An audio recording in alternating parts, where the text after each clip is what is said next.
La población. El papel de la población en la historia cuantitativa es doble, el de factor de producción y el de usuario final de todo lo que se produce. Los agregados que conciernen al primero de estos papeles son la población activa total masculina y femenina por ramas de actividad, por profesiones, por nivel de instrucción. La población como usuario final está representada por la población total, la población urbana y rural, la población que vive de las diferentes actividades. Los agregados demográficos concernientes a la población activa sirven esencialmente para obtener las diferentes nociones de productividad del trabajo y por eso mismo, para explicar los desplazamientos de mano de obra entre ramas de actividad.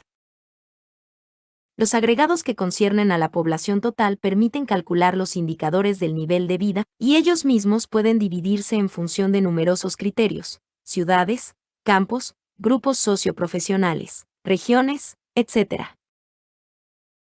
Entre los instrumentos de la historia cuantitativa, no hemos mencionado hasta el momento las tablas de relaciones interindustriales de W. Leontief. Se trata, evidentemente, de un instrumento incomparable para seguir la evolución de las estructuras de la producción e investigar los lazos entre esta evolución y el crecimiento. Por otra parte, el solo hecho de agrupar las reseñas sobre las diversas actividades productivas en un cuadro de doble entrada suministra un medio poderoso de control y permite llenar numerosas lagunas.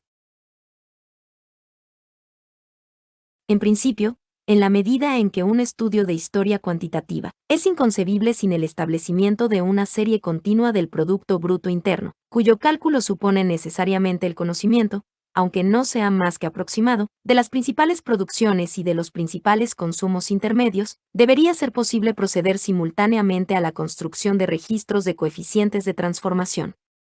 Nosotros no lo hemos hecho hasta ahora, en nuestro trabajo sobre la historia cuantitativa de Francia de 1700 a 1958.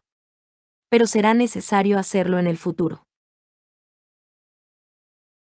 Finalmente se puede prever desde ahora que el desarrollo de la historia cuantitativa la conducirá, en un futuro más o menos lejano, a utilizar las técnicas de análisis espacial, que en sí mismas derivan parcialmente del sistema de Leontief.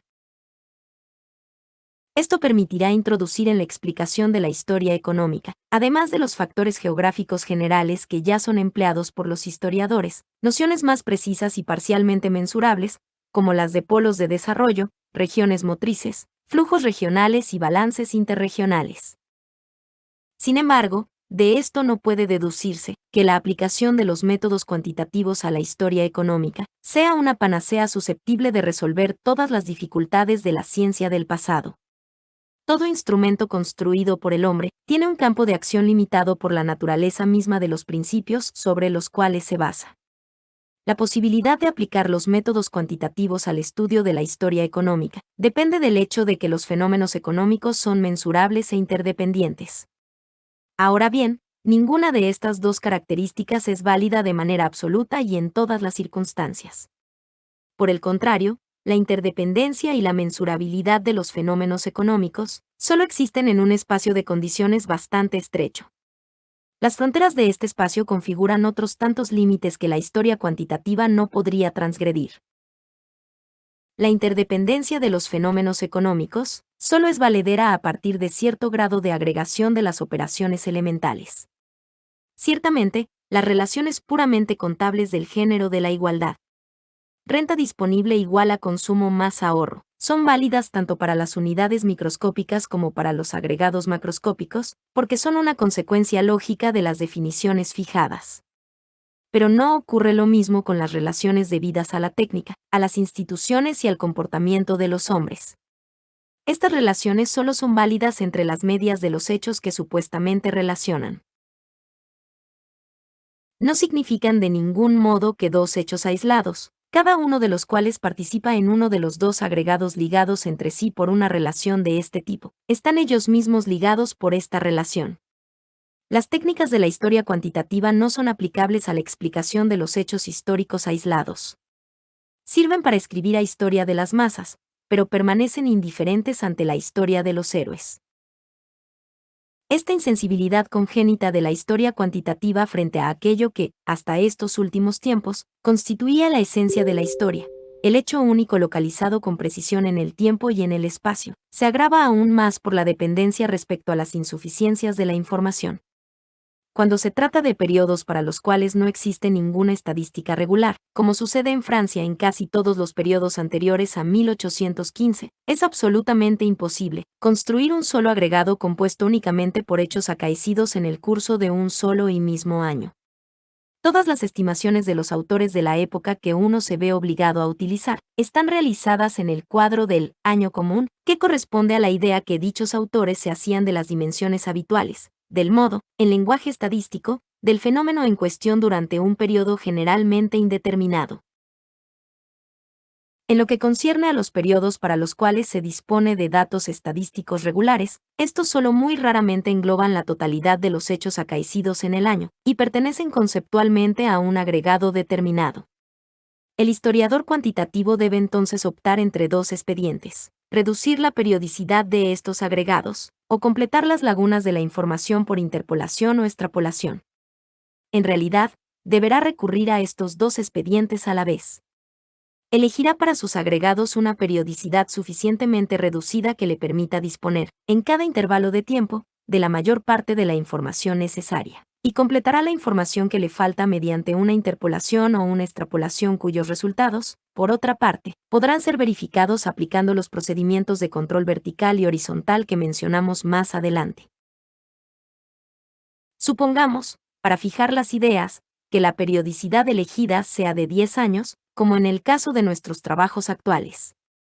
La mayor parte de nuestros agregados decenales se compone, entonces, en proporciones variables, de cierto número de medias efectivas de datos estadísticos anuales, de cierto número de medias estimadas sobre los datos que no cubren enteramente el periodo decenal, de cierto número de valores interpolados a partir de los datos relativos a otros decenios, de un pequeño número de datos extrapolados a partir de los datos relativos a otros decenios.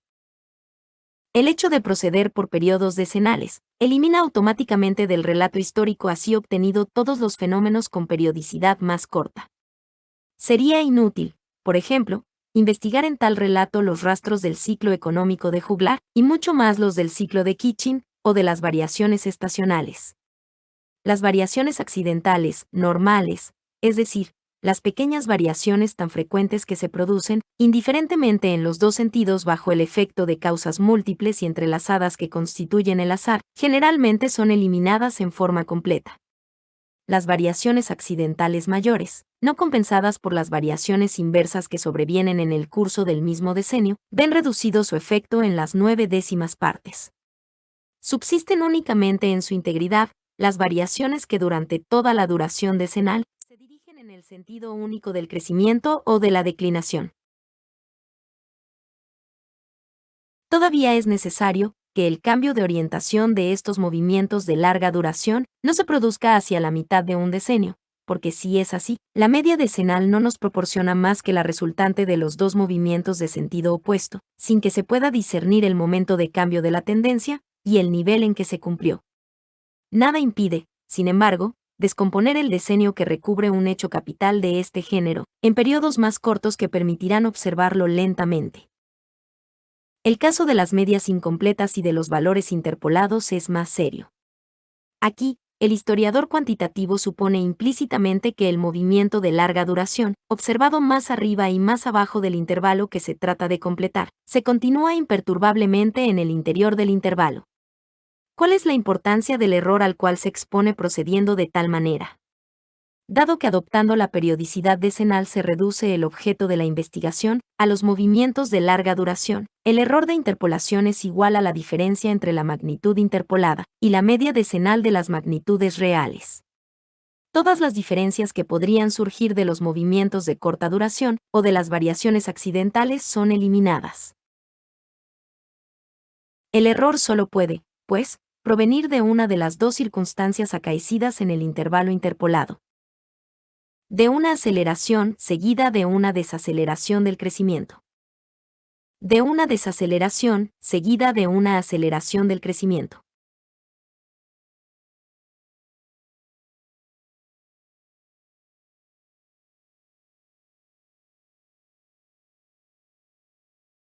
Ahora bien, en los dos casos, la amplitud de la diferencia positiva o negativa que resulta está reducida por el empleo de la media decenal. Por lo tanto, el error final sobre la magnitud interpolada en relación con el resultado se habría obtenido si se dispusiera de reseñas anuales es generalmente insignificante. Solo podría convertirse en verdaderamente importante si un cambio revolucionario hubiera intervenido en la marcha y el crecimiento del fenómeno en cuestión durante el intervalo de interpolación. Pero, en este caso, o bien el fenómeno presenta alguna importancia en el conjunto de la actividad económica de la época, y entonces el error, por su mismo volumen, no habría podido escapar a los controles generales de coherencia, o bien el fenómeno es insignificante en relación al conjunto de la actividad económica contemporánea. Y entonces hay muchas probabilidades de que el error sea a su vez compensado por los errores de sentido contrario de otros fenómenos pertenecientes al mismo agregado. Conviene anotar al respecto que los grandes agregados que constituyen los principales instrumentos y medios de expresión de la historia cuantitativa no deben jamás ser evaluados ellos mismos, por los procedimientos de interpolación, ni con mayor razón de extrapolación. La extrapolación es evidentemente mucho más peligrosa que la interpolación. Consiste en prolongar, hacia arriba o hacia abajo, un movimiento observado durante un periodo de tiempo más o menos largo.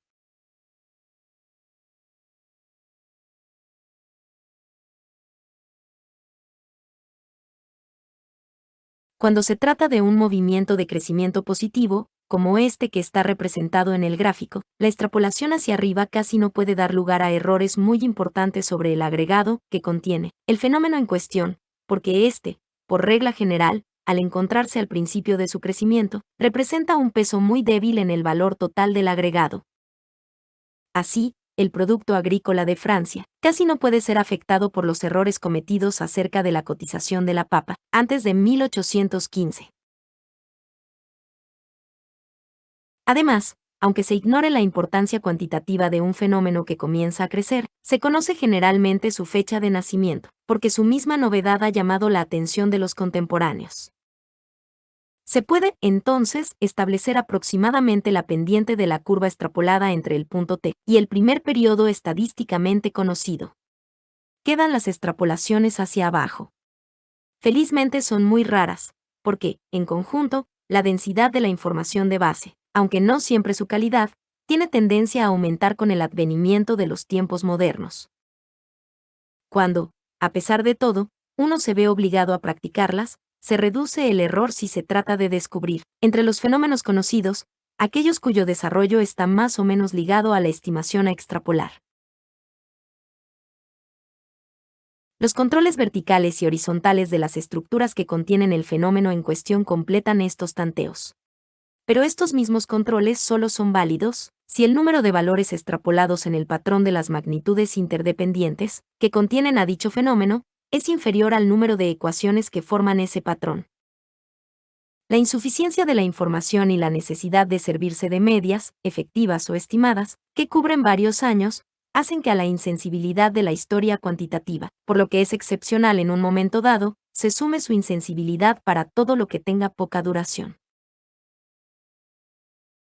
La historia cuantitativa es, pues, no solo una historia de las masas, sino, más aún, una historia de las masas consideradas en sus movimientos fundamentales de larga duración. Como tal, la historia cuantitativa se opone no solo a la historia de los héroes, sino también a la historia de los hechos instantáneos. Sin embargo, los héroes y los hechos instantáneos existen, y ejercen una influencia no desdeñable sobre el curso efectivo de los acontecimientos. La historia cuantitativa no puede, pues, ignorar a la historia historizante. Esperamos que los historiadores, a su vez, reconozcan pronto el aspecto recíproco. El segundo fundamento de la economía cuantitativa, la mensurabilidad de los fenómenos económicos, solo es válido en condiciones bien determinadas. En efecto, la expresión cuantitativa de un conjunto de fenómenos físicamente heterogéneos solo es posible si todos estos fenómenos poseen en común, por lo menos, una característica infinitamente divisible, y que en consecuencia se pueda expresar en función de un denominador común. La cualidad común de los fenómenos económicos es tener un valor, es decir, relacionarse con los bienes y los servicios que, a la vez, responden a las diferentes necesidades de los hombres, y son demasiado escasos para satisfacer completamente estas necesidades. De ahí que baste elegir el valor de un bien determinado como patrón de valor, y convenir que este valor es igual a un número cualquiera de unidades, para poder expresar, en términos de esa unidad, el valor de todos los otros bienes y servicios. Pero ni la intensidad de las necesidades que conciernen a un bien, ni el grado de su escasez son invariables. El valor de los bienes físicamente idénticos cambia en el tiempo y en el espacio. Esto es igualmente válido para los bienes que sirven de numerario para la valoración de otros bienes. En consecuencia, los precios de los bienes en numerario varían bajo la doble influencia de las variaciones relativas del valor de los diferentes bienes y de las variaciones del valor del numerario en función de todos los otros bienes. ¿En qué consiste, en estas condiciones, la mensurabilidad de los fenómenos económicos? Para responder a esta pregunta, es necesario distinguir entre dos series de problemas que se plantea la historia cuantitativa. Por de pronto, la historia cuantitativa, como toda historia, debe decir cómo han pasado las cosas y por qué. Para hacerlo, la historia cuantitativa puede y aún debe utilizar los valores corrientes. Poco importa que estos valores se hayan modificado relativamente, y en función del numerario, entre el momento en que pasaron las cosas y el momento en que son descritas. Las elecciones de los agentes económicos, cuyas decisiones modelaron el pasado, se fundaron sobre los valores relativos de la época. Las que suscitaron las reacciones de los agentes económicos fueron las unidades de valor utilizadas en la época en que se extendieron los flujos monetarios. En consecuencia, todos los lazos horizontales entre fenómenos sobrevenidos simultáneamente, lo mismo que todas las estructuras en un instante dado, deben ser expresadas en valores corrientes de la época. Sin embargo, por razones que ya hemos mencionado, la historia cuantitativa está obligada a considerar como simultáneos los acontecimientos que, de hecho, han tenido lugar en el curso de uno o varios años. Así, en nuestros trabajos sobre la economía francesa, la unidad de tiempo es el decenio. Los valores llamados corrientes son las medias decenales de los valores anuales. Estos ya son las medias de los registros efectuados en intervalos más cortos, y por otra parte, son variables según la naturaleza de las estadísticas utilizadas. ¿Este hecho afecta peligrosamente las proporciones entre los fenómenos económicos? No lo creemos. En efecto, las medias decenales eliminan las variaciones de los precios cíclicos y estacionales, así como la mayor parte de las variaciones accidentales, pero respetan las variaciones debidas a los cambios durables de las estructuras. Ahora bien, las relaciones que retiene la historia cuantitativa son precisamente las relaciones estructurales. No hay pues ningún inconveniente en representar por una media los precios utilizados durante un decenio en los diversos mercados de un país, a condición de utilizar las medias ponderadas por las cantidades cambiadas, cuando se trata de pasar del precio unitario a los valores en la escala del país y del decenio. La segunda serie de problemas a los que debe responder la historia cuantitativa alcanza la apreciación de los resultados obtenidos por la actividad económica y la explicación de esos resultados. Se trata esencialmente de medir las tasas de crecimiento económico y de explicar las variaciones. Este problema es infinitamente más difícil que el primero, porque implica el establecimiento de un lazo entre las masas de bienes y de servicios de composición variable y las necesidades de una población, que varían con el tiempo. Los valores corrientes no pueden ser utilizados, porque su significación en función de las necesidades no es la misma de un periodo a otro. El empleo de un sistema de valores fijos no tendría sentido, por una razón exactamente inversa. La estructura de la demanda evoluciona no solo porque las preferencias subjetivas cambian, sino también porque la saturación de algunas necesidades disminuye su intensidad marginal. El problema tampoco se resolvería, aunque se pudiera concebir científicamente, una escala de las necesidades objetivas. A medida que se produce la saturación de algunas de estas necesidades objetivas, la demanda relativa de los bienes susceptibles de responderlas debería necesariamente decrecer, y esto debería tenerse en cuenta en el establecimiento científico de su precio. ¿Cuál es, en estas condiciones, la significación exacta de la solución de compromiso que hemos propuesto, y que consiste en utilizar, para cada par de decenios cuyos resultados se comparan, los precios medios de dichos decenios?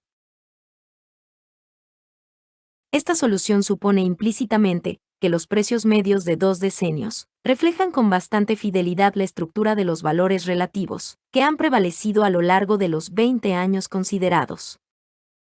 ¿Cuáles son las fuerzas que modifican en un periodo medio la estructura de los valores relativos? Por una parte, es el progreso técnico que opera sobre la estructura de la oferta. Por otra, la saturación gradual de algunas necesidades y la evolución de los gustos que conforman la demanda. Pero, como la distancia máxima en el tiempo, entre los valores relativos, representados por las medias bidecenales, es solo de 10 años aproximadamente, no parece que en un tiempo normal pueda existir una diferencia muy importante entre la estructura de los valores relativos medios bidecenales y la estructura media de cada decenio. Conociendo los valores relativos, las medias decenales y las medias bidecenales, se pueden descubrir muy fácilmente las diferencias que existen entre ellos. Si estas diferencias son verdaderamente grandes, parece indicado usar un intervalo más corto para el cálculo del crecimiento. Así, en el futuro pensamos utilizar un intervalo de 5 años en lugar de 10, para todos los periodos caracterizados por una evolución rápida de las estructuras, como en el caso particular de la época actual. Si el tiempo no es normal, es decir, si entre los periodos por comparar se ubica una discontinuidad estructural del género, de la que separa los años anteriores a 1914 y los posteriores a la Primera Guerra Mundial, el empleo de la media común de los dos periodos arroja resultados bastante menos satisfactorios. Las distorsiones de la estructura de los valores relativos son tan brutales que la comparación cesa de ser válida. Las tasas de crecimiento deben ser calculadas, a la vez, con una ponderación de los precios anteriores a la guerra y con una ponderación de los precios de posguerra. Si la diferencia entre las dos tasas así obtenidas es muy grande, y sobre todo, si las dos tasas son de sentido contrario, vale más renunciar a la idea de enlazar los dos fragmentos de la curva de crecimiento. Ahora es posible definir con mayor exactitud los límites de la historia cuantitativa. La historia cuantitativa es una historia de las masas consideradas en su evolución fundamental y continua de larga duración. Ignora los hombres y los hechos excepcionales. Puede servir para señalar las discontinuidades mayores provocadas por los cambios cualitativos, pero, por sí sola, es incapaz de descubrirles el origen. Con estas lagunas, la historia cuantitativa no podrá suministrar una explicación completa de la evolución que relata. Los hombres y los hechos excepcionales, las grandes rupturas de continuidad son para ella variables exógenas que debe tomar prestadas de la historia cualitativa. Si no lo hace, concluye en una masa de datos numéricos y en una serie de bosquejos explicativos coherentes en sí mismos, pero poco más o menos que inutilizables, por falta de un vínculo explicativo con el verdadero origen de toda historia, la aparición de ideas y de hechos inéditos. Situada en el punto de encuentro de la economía y de la historia económica había quedado hasta ahora dentro del dominio exclusivo de los historiadores. Los economistas han aceptado siempre la necesidad de remontar el curso de los acontecimientos, para encontrar la inspiración y el fundamento concreto de las hipótesis que no podían investigar en la experiencia provocada. Los historiadores han reconocido desde hace mucho tiempo la necesidad de interesarse en el hecho económico y de utilizar para su explicación la teoría y los métodos de observación elaborados por los economistas. Pero estos dos movimientos se efectuaban paralelamente sin cruzarse o confundirse. Cada uno de los intentos permanecía fiel a los principios de base de su disciplina. Los economistas solo buscaban en la historia aquello que podía ser objeto de una generalización teórica. Los historiadores estaban ligados esencialmente a la descripción directa de los hechos. Para que el encuentro de los dos movimientos pudiera realizarse, fue necesario que el economista se viera obligado a apreciar en el hecho histórico no solo una fuente de generalizaciones potenciales, sino también su singularidad intrínseca e irreductible. Este cambio se produjo, bastante curiosamente, al término de un rodeo muy largo, por una de las teorías más abstractas de la ciencia económica, la teoría del equilibrio general. Admitir la teoría del equilibrio general es admitir que todo hecho económico depende del conjunto del sistema, es decir, de todos los otros hechos, simultáneos en la teoría estática, simultáneos, pasados y aún futuros en la teoría dinámica. Pero sería contrario a la evidencia pretender que todas las variables del sistema así concebido estén enteramente determinadas por el sistema. Hay variables independientes que obedecen a las fuerzas exteriores al sistema.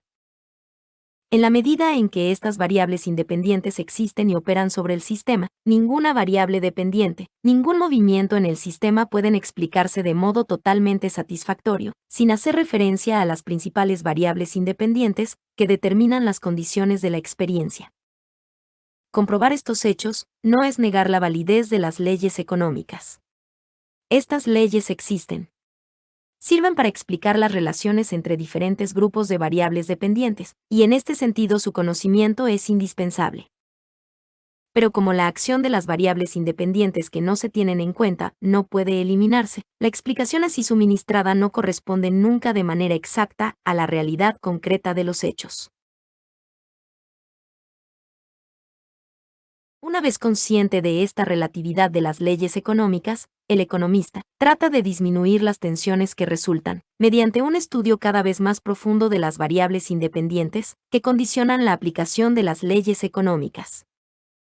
Ahora bien, este estudio solo puede ser histórico o geográfico, porque se trata de acontecimientos que, sin ser necesariamente únicos en el tiempo y en el espacio, no se reproducen jamás bajo la forma de combinaciones idénticas. Entre la especificidad absoluta del hecho histórico y la generalidad del hecho económico, se crea así una categoría intermedia de conjuntos específicos de hechos generalizables, que depende a la vez de la historia y de la economía. Estos conjuntos son particularmente adecuados para su tratamiento por los métodos cuantitativos, porque se componen de un número muy grande de hechos que pueden repartirse en grupos relativamente homogéneos. Esto explica por qué este tercer encuentro de la economía y de la historia se cumple mediante un método cuantitativo. Este tercer encuentro se debió a la iniciativa de los economistas, lo que es perfectamente lógico, ya que se trataba más bien de subsanar las insuficiencias del análisis económico, que de ir en ayuda de la historia. No citaremos entre los promotores a los historiadores económicos como Ernest Labrousse y sus discípulos, a pesar de los progresos notables que han logrado en el empleo de los instrumentos económicos y estadísticos para el análisis histórico. Ellos pertenecen a otra línea, la del segundo encuentro. No parten de la teoría del equilibrio general y no usan las relaciones de interdependencia generalizada. No buscan enriquecer la teoría económica en sí, aportando los datos que le faltan, sino que, por el contrario, se esfuerzan por acrecentar los medios de investigación de la historia, sirviéndose de la teoría económica y de sus auxiliares cuantitativos. A pesar de su competencia indiscutible en materia económica, siguen siendo ante todo historiadores. A la inversa, es necesario incluir entre los precursores de la historia cuantitativa a economistas tales como Wesley C. Mitchell, Jeffrey H. Moore y Arthur F. Burns, que se dedicaron a elaborar innumerables series de estadísticas históricas remontándose, en el caso de los Estados Unidos, hasta 1854, para descubrir las leyes cuantitativas del ciclo económico. No lo creemos. Por importante que haya sido la contribución de estos economistas al conocimiento del pasado, no se interesaron en ningún momento por la especificidad del hecho histórico. No se vieron obligados a hacerlo, porque el objeto de su investigación estaba limitado a un aspecto particular de la actividad económica, que ellos creían poder estudiar, haciendo abstracción de la interdependencia general de los fenómenos económicos. El papel particular de las variables exógenas, que solo pueden ser aprendidas por la historia, se les ha escapado por completo. En cambio, la primera obra de Vasily Leontiev, sobre la estructura de la economía norteamericana de 1919 a 1939, ya contiene en germen la mayor parte de las características de una historia cuantitativa. Está fundada sobre el principio de la interdependencia general de los fenómenos económicos, y acuerda un lugar esencial a los cambios de estructura. Pero no es completa, puesto que se limita a los cambios de bienes y de servicios, y deja de lado todo el fragmento del circuito económico que va desde la creación de las rentas en la producción hasta su gasto en el consumo y la inversión. Además, comparte la opinión de los economistas, contraria a introducir en sus explicaciones los hechos históricos exógenos al sistema económico. Esto no impide que el análisis de las relaciones interindustriales, aplicado al pasado, se convierta en uno de los principales instrumentos de la historia cuantitativa. Finalmente, es entre los estudios recientes del crecimiento económico, en el cuadro concreto de un país y de un periodo determinado, donde deben buscarse los primeros ejemplos, todavía poco representativos, de historia cuantitativa. Pero estos mismos estudios constituyen una prolongación de la extraordinaria expansión que mostraron, sobre todo a partir de la década del 30, los trabajos sobre las series largas de contabilidad nacional. No mencionamos entre los antecedentes inmediatos de la historia cuantitativa las evaluaciones esporádicas del producto y de la renta nacional para los años aislados, cuyo origen se remonta, en Inglaterra y en Francia, hasta fines del siglo XVII. Eran demasiado incompletos y globales como para dar una imagen siquiera un poco representativa de la economía a la cual se aplicaban. No alcanzaban generalmente más que a un solo año, o un pequeño número de años, y en consecuencia, no podían abarcar las variaciones en el tiempo de los fenómenos descriptos, que es precisamente lo que constituye el objeto de la historia. Por otra parte, a menudo sus autores buscaban satisfacer necesidades inmediatas de la política económica, antes que curiosidades de orden histórico. La fecha de nacimiento de los estudios cuantitativos sobre el crecimiento económico es fácil de determinar. Gracias a la iniciativa de Simon Kuznets, cuyos trabajos precedentes ya estaban netamente orientados hacia la aplicación de la contabilidad nacional a la investigación histórica. La International Association for Research in Income and Behavior decidió, en 1950, inscribir en el programa de sus trabajos el establecimiento, el recuento y el análisis de las evaluaciones de la renta nacional, de la riqueza y de sus componentes, para los países que disponen de datos adecuados que se extiendan por lo menos sobre medio siglo y permitan así la observación de las tendencias a largo plazo.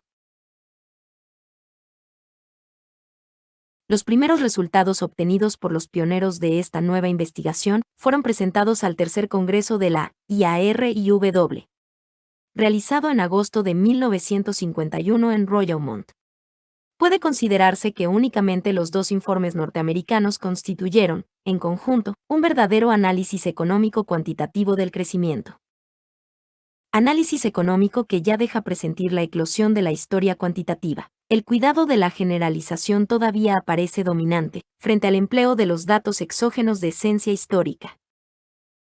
El relato histórico no es aún completo. Busca dar una medida del crecimiento. Comprueba las modificaciones de las diferentes estructuras económicas que comporta el proceso de crecimiento, pero aún es incapaz de explicar el crecimiento tal como se produjo, en el caso concreto de los Estados Unidos, durante el periodo estudiado. Para alcanzar esta explicación, habría sido necesario que los autores tomaran en consideración, al lado de los acontecimientos económicos generalizables, los acontecimientos históricos específicos del tiempo y del lugar. No lo hicieron a sabiendas, permaneciendo fieles a la concepción tradicional de la ciencia económica. Los otros informes del Congreso de Royalmount por lo general no llegaron a sobrepasar el estadio preliminar, consistente en establecer algunas series largas de valores globales, que representan una o dos de las numerosas dimensiones del crecimiento económico.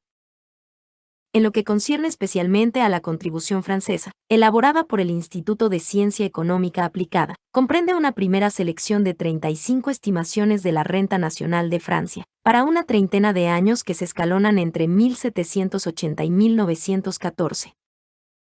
La confrontación de estas estimaciones permite a los autores descubrir una primera aproximación de las tasas seculares de crecimiento de la economía francesa después de la Revolución. Se ha intentado una comparación de las estructuras en tres épocas alejadas, 1788, 1845, 1885, con la ayuda de un sistema, simplificado pero coherente, de cuentas por partida doble, establecidas para tres grupos de agentes productores: agricultura, industria, servicios, y para tres grupos de agentes consumidores: gobierno, asalariados, no asalariados. Esta tentativa constituye una de las numerosas creaciones positivas del informe que, a pesar de todo, no puede considerarse un verdadero análisis del crecimiento, ni, con mayor razón, un ejemplo de historia cuantitativa. A nuestro juicio, el umbral de la historia cuantitativa fue franqueado por vez primera en el informe de François Perroux al cuarto congreso de la IARIW, reunido en Castel Gandolfo, en agosto de 1953. Y no porque pueda considerarse como un estudio del crecimiento económico cuantitativamente más exhaustivo que los trabajos ya mencionados de Kuznets y de Goldsmith.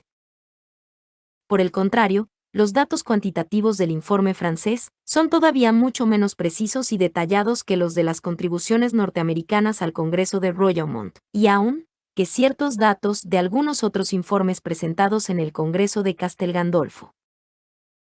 Sin embargo, este informe es el único que introduce en el análisis del crecimiento económico los datos específicamente históricos, sin los cuales la explicación del desarrollo del crecimiento es imposible. A partir de 1956, las investigaciones cuantitativas sobre el crecimiento económico de los diferentes países, en el curso del siglo XIX y aún del siglo XVIII, han recibido un nuevo impulso. Por iniciativa de Simon Kuznets, quien emprendió por su cuenta un vasto estudio de síntesis internacional, el Social Science Research Council creó un fondo especial destinado a financiar estas investigaciones, en todos los países que disponen de fuentes suficientes de información histórica. La dirección de los trabajos para Francia fue confiada al autor de estas líneas, en el marco del Instituto de Ciencia Económica Aplicada. Durante el primer año trabajé solo y con dedicación parcial, pero, a partir de 1957, he contado con la preciosa colaboración, al principio con dedicación parcial y después exclusiva, de mi exalumno de doctorado de la Universidad de Caen, Jean-Claude Tautain, doctor en Ciencias Económicas. En 1958, nuestro equipo contó con el concurso eficaz de Tikhomir Markevich, exprofesor adjunto en la Universidad de Belgrado. Finalmente, en 1961 se unió a nosotros José Maurice Gormesano, doctor en Ciencias Económicas. Entretanto, habiéndose utilizado totalmente la asignación del Social Science Research Council, la financiación del conjunto de nuestras investigaciones quedó a cargo, a partir de enero de 1961, del Instituto de Ciencia Económica Aplicada. Los primeros resultados obtenidos por los equipos internacionales, creados por iniciativa de Simon Kuznets, fueron confrontados en el cuarto congreso de la IARIW, reunido en Portoroz en septiembre de 1959. 9 países: Alemania, Bélgica, Dinamarca, Francia, Noruega, Holanda, Reino Unido, Suecia y Yugoslavia, expusieron 16 informes, de los cuales el más completo fue el del Reino Unido, que se remontaba hasta 1688. El equipo francés presentó 4 informes, en los que se resumieron los resultados provisorios del trabajo comenzado en 1956. La última confrontación internacional producida hasta la fecha tuvo lugar en septiembre de 1960, en Constanza, en la mesa redonda de la Asociación Internacional de Ciencia Económica. Se trataba de verificar cuantitativamente el fundamento de una hipótesis histórica, a saber, la hipótesis de Rastau concerniente al despegue o take-off de los países que entran en la fase del desarrollo económico continuo. Utilizando los resultados provisorios obtenidos por nuestro equipo del ISEA, pude demostrar que el periodo de 1830 a 1860, considerado por Rastau como el del take-off en Francia, no merece esta distinción mucho más que otros periodos anteriores o posteriores. La aceleración del crecimiento económico a largo plazo ya es bien sensible hacia mediados del siglo XVIII, y continúa, con 2 breves interrupciones durante la Revolución y durante la Primera Guerra Mundial, hasta la Gran Depresión de los años 30. A lo largo de este periodo de 2 siglos, hay una alternancia de periodos de aceleración y de desaceleración, pero el movimiento de conjunto es el de un desarrollo continuo, rápido para la industria, lento para la agricultura. En cuanto al periodo anterior al siglo XVIII, se observa, al menos después de la Guerra de los 100 años, una alternancia de periodos de desarrollo y de declinación, que esencialmente son función de acontecimientos políticos. No se ve entonces, en el caso de Francia, lo que pueda añadir la hipótesis del take-off a las explicaciones tradicionales de la revolución industrial del siglo XVIII. Varios informes correspondientes a los países desarrollados desde antiguo llegaron a conclusiones similares, si no idénticas. Colocándose en un plano más general, Simon Kuznets critica la falta de precisión de los criterios utilizados por Rastow para distinguir los diferentes estadios de crecimiento y niega la conformidad de la hipótesis con el desarrollo histórico de los hechos. Pero lo que importa señalar, desde el punto de vista que aquí nos interesa, es el hecho de que por primera vez, según nuestro conocimiento, los economistas y los historiadores de numerosos países trabajaron juntos en la verificación de una hipótesis histórica, utilizando los datos de la historia cuantitativa. Al hacerlo, los economistas debieron admitir que no puede encararse un estudio del crecimiento sin recurrir a los datos históricos no generalizables y no cuantificables. Los historiadores, por su parte, reconocieron la utilidad de los instrumentos del análisis cuantitativo, fundados sobre la interdependencia de los fenómenos económicos. Retomando, en 1956 los trabajos sobre el crecimiento de la economía francesa, creímos poder continuar la aplicación de los métodos concebidos por los equipos anteriores del Instituto de Ciencia Económica Aplicada. Dichos métodos consistían en explorar las numerosas evaluaciones de los autores de los siglos XVIII y XIX y en construir, a partir de estas evaluaciones, series más o menos homogéneas que representaran el Producto Nacional, descompuesto en cierto número de ramas de actividad. Sin embargo, pronto nos dimos cuenta de la enorme proporción de decisiones arbitrarias que comporta, necesariamente, la aplicación de un método semejante. Las evaluaciones de los autores de los siglos XVII, XVIII y aún del XIX nunca están completas, y solo raramente contienen referencias precisas de las fuentes utilizadas. Además, los agregados a los cuales llegan estos autores jamás están definidos con precisión, y nunca se refieren a una fecha bien determinada. Los métodos de cálculo raramente son explícitos, y consisten en general en una extrapolación arbitraria de los resultados obtenidos por las muestras poco numerosas y poco representativas de las poblaciones estudiadas. Si por lo menos las evaluaciones que se refieren a un mismo periodo fueran numerosas y enteramente independientes las unas de las otras, se podría suponer que la distribución de los errores que las afectan seguiría aproximadamente las leyes del azar y que una media de estas evaluaciones constituiría un orden de magnitud aceptable. Pero, en realidad, las evaluaciones antiguas están repartidas muy irregularmente en el tiempo, y además, sus autores copian frecuentemente los resultados de autores anteriores, sin tomarse siquiera el trabajo de poner al día los cálculos relativos a periodos, a menudo muy anteriores. En estas condiciones, hemos considerado necesario limitar la utilización de las evaluaciones globales de los autores de la época, solo a los periodos en los cuales no existe ninguna otra posibilidad, particularmente a los años anteriores a 1700. No obstante, conservamos las cifras extraídas de las estimaciones posteriores a esta fecha, en la medida en que podían suministrar una verificación útil a nuestras propias estimaciones. Para los años posteriores a 1700, aplicamos otro método que consiste en volver a calcular el Producto Interno y los otros agregados de contabilidad nacional, a partir de datos parciales que conciernen a sus diferentes elementos constitutivos. A este respecto, existe una diferencia esencial entre el siglo XVIII y el XIX. En el siglo XVIII no hay estadísticas oficiales. Con excepción de algunos datos relativos al comercio exterior y al presupuesto del Estado, los elementos constitutivos de los agregados deben, una vez más, ser tomados de los relatos de autores de la época.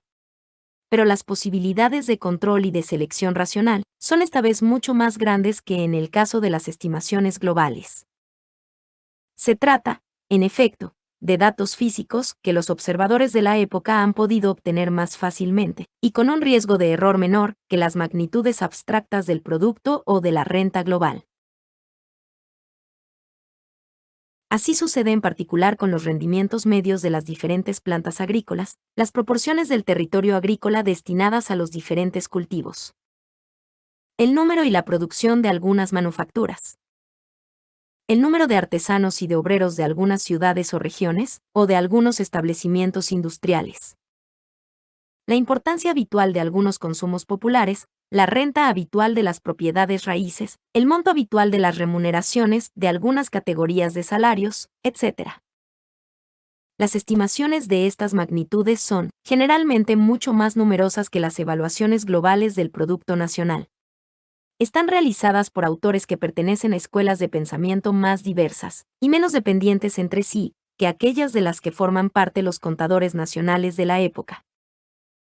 Además, algunos de estos datos físicos están comprendidos dentro de límites cuya magnitud, por lo menos, se conoce y que permiten eliminar de golpe o corregir todas las estimaciones inverosímiles.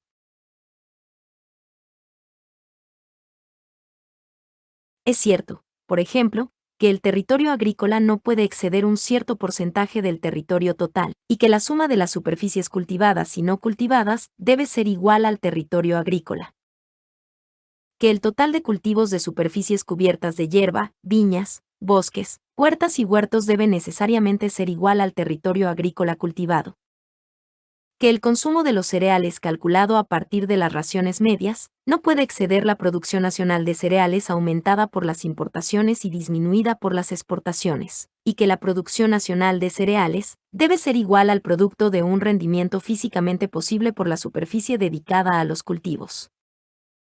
El número relativamente elevado de las estimaciones de este género, su independencia relativa, la posibilidad de eliminación o de corrección de las estimaciones manifiestamente falsas, permiten que se les aplique, con un riesgo de error menor que en el caso de las estimaciones globales, el procedimiento consistente en tomar la media de las evaluaciones de la época.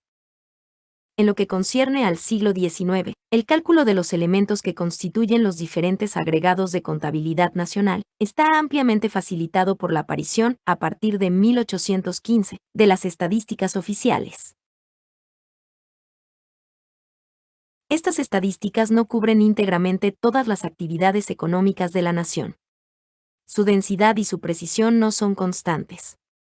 Nos proporcionan, sin embargo, para cada periodo decenal, los elementos de base de un registro de magnitudes interdependientes que permite, a costa de un trabajo considerable, la reconstitución de los principales agregados. Así, en la evaluación de los productos agrícolas en el siglo XIX, realizada por nuestro colaborador y amigo Jean-Claude Tautain, los datos oficiales se refieren directamente a cada uno de los decenios del periodo de 1815 a 1938. Con excepción de los años de guerra de 1914 a 1918, representando una media del 68% del producto agrícola. Este porcentaje desciende en un solo caso, para el decenio de 1815 a 1824, al 29%, y alcanza en dos casos al 92%.